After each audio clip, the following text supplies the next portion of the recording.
People like you, with no job and a limited education, are not welcome in this household." With those words, my mother-in-law poured scalding water on me. "It's hot. Please stop." I involuntarily screamed, shocked by her bizarre behavior. Pouring boiling water on anyone is inexcusable. Fortunately, I suffered no burns, but it could have been a disaster. I couldn't believe my mother-in-law would resort to such extremes. Moreover, it wasn't me, but my husband who was unemployed. A growing anger towards my mother-in-law's attitude surged within me. Enough is enough. If she's gone this far, I'll do as she wishes. Understood, if you insist, I have no choice. I'll leave this house, I declared. Finally, you're leaving. That makes things easier for me. My mother-in-law expressed joy. Far from being remorseful, I no longer wanted to stay in such a hostile environment. I promptly packed my things and returned to my parents' home. My mother-in-law didn't know that my husband Raffle was unemployed or that I had been supporting the household finances. In fact, since quitting my job, I had started trading stocks and was earning about $30,000 a month. Even if I was driven out of her house, I could still live on my own without any issues. I wouldn't have any qualms being on my own. Even as she came to me in tears, struggling with living expenses, I would never lend a hand. She should regret kicking me out like this. I had married Raffle about 2 years ago. We were from the same university and had been dating since then. Both of us, graduates of the economics department, aspired to work in finance and managed to secure jobs at different brokerage companies after graduation. Despite our busy days, we maintained our relationship. 3 years later, Raffle proposed. "Julia, I will definitely make you happy. Marry me." Believing that I could be happy with Raffle, I accepted. "Yes, I'm looking forward to it." We decided to get married, thinking we could build a happy family together. However, Raffle then dropped an unexpected bomb. "Hey, Julia, would you quit your job and live with me at my parents' house?" "What? I don't mind quitting my job, but we're newlyweds. I'd like to live with just the two of us. I'm just worried about leaving my mother alone. I'll make sure it won't be a burden to you." Raffle's father had passed away when he was in middle school, and since then he had lived with his mother. Being an only child, Raffle was concerned about her. Understanding his feelings, I agreed. "Okay, I'll live with you." 2 weeks later, we moved into Raffle's family home. My mother-in-law, now able to live with Raffle, initially greeted us with a pleased expression. However, as soon as she looked at me, her expression clouded. She stared at me coldly, making it painfully clear that I was not welcomed. "It doesn't matter. You didn't have to come here." I thought I heard my mother-in-law muttering something under her breath, but I couldn't make it out clearly. I smiled and brushed it off. At this point, I began to feel a bit anxious about living with her. However, the day passed without any particular issues. The next morning, I woke up to the sound of my mother-in-law yelling at me. "Are you still sleeping? Hurry up and prepare breakfast." When I looked at the clock by my bed, it was still before dawn, around 4:00 a.m., and it was still dark outside. I was surprised that she would demand breakfast so early. "Why so early? Don't just lay around because you're not working," my mother-in-law scolded me. Still groggy from sleep, I thought it was way too early in the morning, but I couldn't argue back and started preparing breakfast. Even while preparing breakfast, my mother-in-law kept berating me. "Hurry up. Why does it take you so long?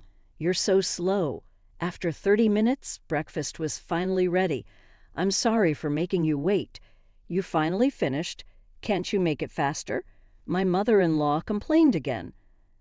I wanted to retort that it was physically impossible to do it any faster, but I just smiled and shrugged it off. "What is this? This soup is too salty." "What is it?" "I don't think it's that salty." "What are you saying?" "There's something wrong with my taste." "Are you trying to kill me quickly by feeding me such salty meals?" "I never thought or intended such a thing." "What is she talking about, and why is she so harsh on me?"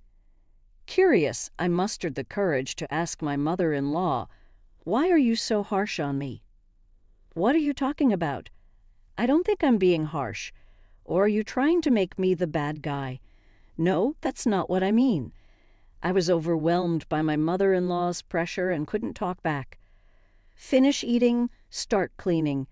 After that, there's laundry to do, so there's no time to rest.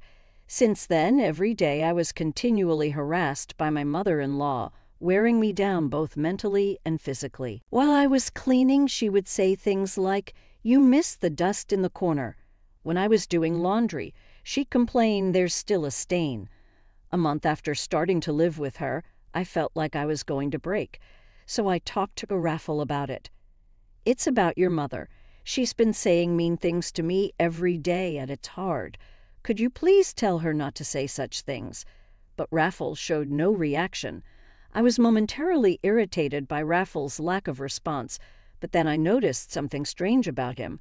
He was pale, as if he had something important to say. "What's wrong? Did something happen?" When I asked, Raffle hesitantly began to speak. "Actually, I've been fired from the company." "What is this, some kind of joke?" I was speechless, unable to comprehend. There was a downsizing at the company, and I got laid off. According to Raffle, due to recent economic downturns, the company's profits had plummeted, leading to unavoidable large-scale layoffs. "So you'll be unemployed from tomorrow." "Well, I can work for one more month after receiving the notice of dismissal, but after that, fortunately, I had been using my knowledge from my time at the securities company to trade stocks. Although I struggled at first, I was now earning about $30,000 a month, so we weren't struggling financially. I was comforting Raffle and had forgotten about all the harassment from my mother-in-law. From the next day onwards, I endured my mother-in-law's harsh treatments as Raffle lost his job. Feeling the need to be strong and support him, I continued to endure the situation. A month passed, and Raffle was officially laid off and became unemployed. He started looking for a job initially, but gradually he began to spend most of his time at home. "Shouldn't you start looking for a job more seriously?" I suggested. "Yeah, I'm looking, but it's hard to find a good company that will suit me," Raffle replied, seemingly having no intention of actively seeking new employment. Reluctantly, I continued to support our household. As time passed, the harassment from my mother-in-law intensified, and I grew increasingly exhausted. Initially, I thought I had to endure it because Raffle was unemployed, but I no longer felt that way. I spent my days feeling listless. One day, Raffle unusually went out in the morning. Perhaps he had finally started to seriously look for a job. After seeing him off, I started cleaning as usual. "Make sure it's clean. Do it properly." My mother-in-law sipped coffee on the living room sofa, hurling sarcasm at me. Fed up, I ignored her. Suddenly, she threw a tantrum and yelled at me. "How dare you ignore me? You're just a mere daughter-in-law. You don't even have a job." Ignoring her, I continued cleaning. She grew angrier and confronted me, still ignoring me. "Unemployed and uneducated people like you should leave this house." She yelled and then poured boiling water on me, the hot water she had prepared for her coffee. "It's hot? Please stop." I screamed involuntarily at her sudden action. Thankfully, the water wasn't super boiling hot, so I didn't suffer any burns, but it could have been a disaster. Finally, Emily reacted. She said, "This is what I've been saying. If you're not working, leave this house." She smirked as she spoke. Fed up with her behavior, I had no choice but to agree to her demand. "All right, I'll leave." "Good, that makes things easier. Leave quickly." I quickly packed my things and decided to leave that day. I no longer wanted to spend another second in that house. I left, heading straight to my parents' home. Upon arrival, my parents were surprised by the sudden visit, but welcomed me warmly. I waited for a call from Raffle, but there was neither a phone call nor a message. Feeling a bit lonely, I decided not to contact him until he reached out. A month passed since I returned to my parents' house, but there was still no contact from Raffle. My feelings for him faded, and I started considering divorce. One early morning, the doorbell at my parents' house rang. On the monitor, I saw, to my surprise, Raffle and my mother-in-law. What now after all this time? I thought, yes, what can I do for you? I've forgiven you. Now come back home quickly, she yelled through the intercom. Forgiving me? What's she talking about? I appreciated her words, but I hadn't done anything that required forgiveness from her. After telling her that, I ended the intercom call. Boiling with anger at my mother-in-law's attitude, however, they were persistent, banging on the front door violently. Don't just hang up on me. Come on, let us go back, my mother-in-law yelled. Considering the noise they were making could become a hassle to the neighborhood, I reluctantly opened the door, inviting my mother-in-law and Raffle inside. After seating them on the sofa in the living room, I inquired about their unexpected visit, wondering why they were both there all of a sudden.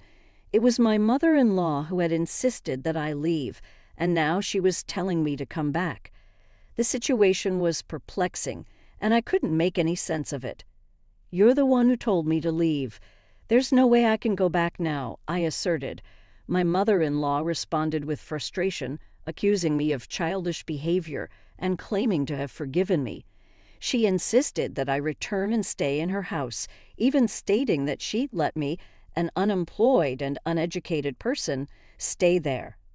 But I'm not the unemployed one. It's Raffle. And if I go back, they'll take advantage of me every day. I might not be working, but what about your son, huh? I retorted. Raffle seemed surprised at this revelation. My mother-in-law appeared confused, indicating that Raffle hadn't informed her about his layoff. Pressed further, Raffle finally admitted to being laid off from the company. Apologies and explanations ensued, with Raffle justifying his actions by relying on my income for financial stability.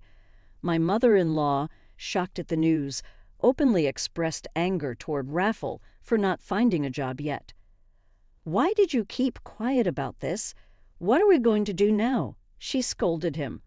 Raffle assured her that my income would suffice for the time being, causing my mother-in-law to label him as worthless for not actively seeking employment. Fed up with Raffle's excuses, I couldn't believe that I had ever thought of supporting him. When my mother-in-law suggested I come back, I vehemently rejected the idea, considering all the mistreatment I had endured.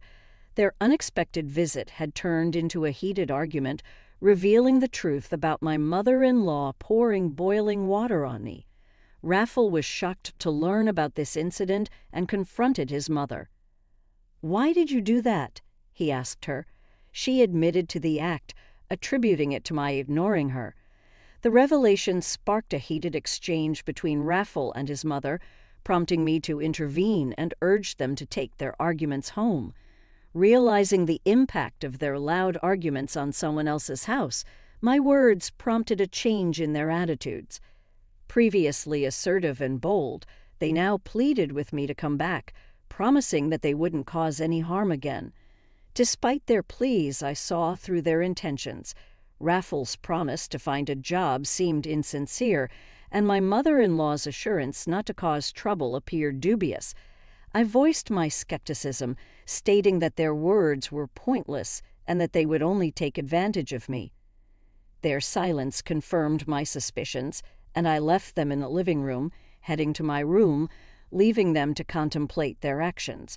When I returned to the living room 5 minutes later, they were still sitting in silence with their heads down. Frustrated by the prolonged silence, I questioned, "How long do you plan to stay quiet?" "It doesn't matter to me anymore." Instead of a response, Raffle signed something. I had handed him a pre-filled divorce form with my name on it. Surprised by the document, Raffle looked utterly confused. I bluntly explained, "Can't you see?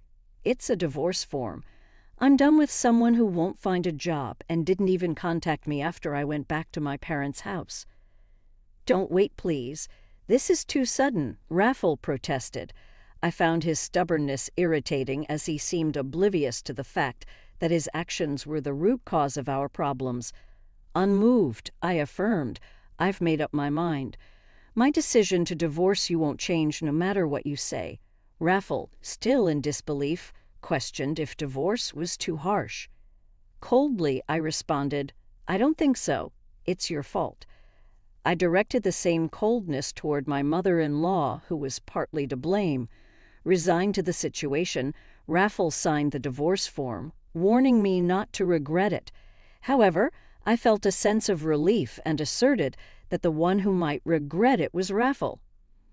I'll submit the divorce form. I don't want any compensation. Just go home, I declared, finalizing my divorce from Raffle. Though it may have seemed harsh, it was necessary to escape the harassment from my mother-in-law and Raffle's unemployment. 2 weeks later, while relaxing at my parents' house, I received a call from my ex-mother-in-law. She informed me that the electricity and gas had been cut off and questioned if I had done something. I explained that I had stopped paying for Raffle and her living expenses. Hoping for my assistance, she asked if I could cover it just for the month. I found her request absurd, considering we were no longer a couple and didn't live together. I firmly declined, suggesting she ask Raffle for help, as he had promised to find a job. Unable to comprehend my refusal, she pleaded for help, playing the ex-wife card. However, I remained firm, ending the call and blocking her number. Finally, I severed ties with both my ex-mother-in-law, who constantly harassed me, and Raffle, who had proven to be unreliable. Life at my parents' house became peaceful, and I focused on rebuilding my life. Months later, while checking stock charts on a holiday, I received a message from Raffle.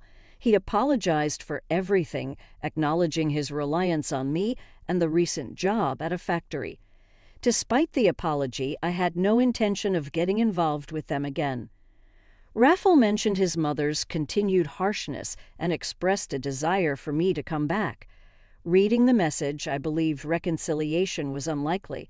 I blocked Raffle's number. 6 months after the divorce, I started dating a man introduced by a friend. He was reliable, treated me well, and despite the age difference, we connected. While marriage was not on the immediate horizon, I cherished the happy times we spent together, focusing on the present and leaving the past behind.